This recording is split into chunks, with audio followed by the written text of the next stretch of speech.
He bought that literally 2022. Brisbane real estate agent Jet Jones is busy selling properties that have only recently changed hands. We've seen a lot of stock that's recently come on that has turned over in the last 1 to 3 years. It's practically a brand new home and it's on the market. As borrowers battle rising mortgage repayments, some are facing a tough reality. A lot of the first home buyers that had come through that might have overextended the budget have come back and said, yeah, look, we need to sell.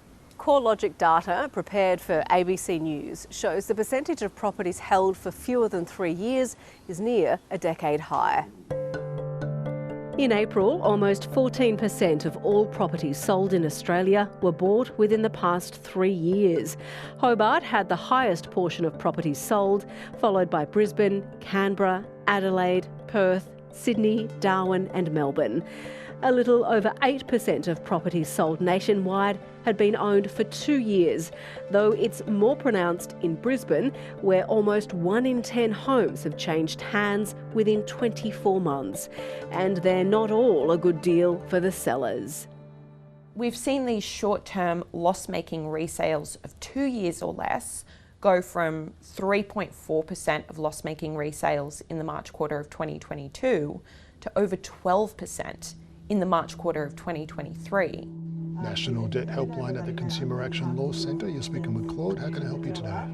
Borrowers in mortgage stress are reaching out for help.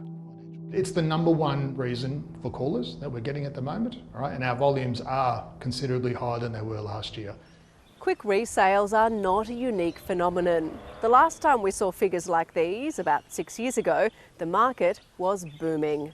You had a lot more investor activity, consistent capital growth, and mortgage rates were low or falling. In fact, in many instances, what was happening was that investors would purchase a property, hold it until the interest-only term was up, and then resell it, in most instances, for a profit. Now, an unusually large number of recent buyers are selling up, even though they're making a loss. If you look 2 or 3 years back, there were a lot of schemes incentivising first home buyers into the market.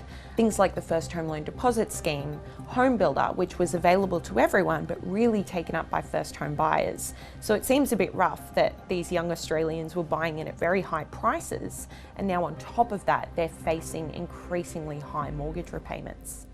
A lot of the owners that I am speaking to at the moment that are looking at putting their properties up on the market, they are roughly sitting in their late 20s to the mid 30s. More loss-making short-term sales could be on the way, with hundreds of thousands of fixed-term mortgages set to expire in the next year or so. So what can you do if you think you might need to sell your new home? Even if you're not in arrears, but you're concerned about how you're going to manage your repayments over the next 6 to 12 months, talk to your bank, talk to services like ours, be informed, be armed with information about your rights. So whatever decision you do make, it's an informed one and you're confident about that decision. Searching for confidence in an uncertain market.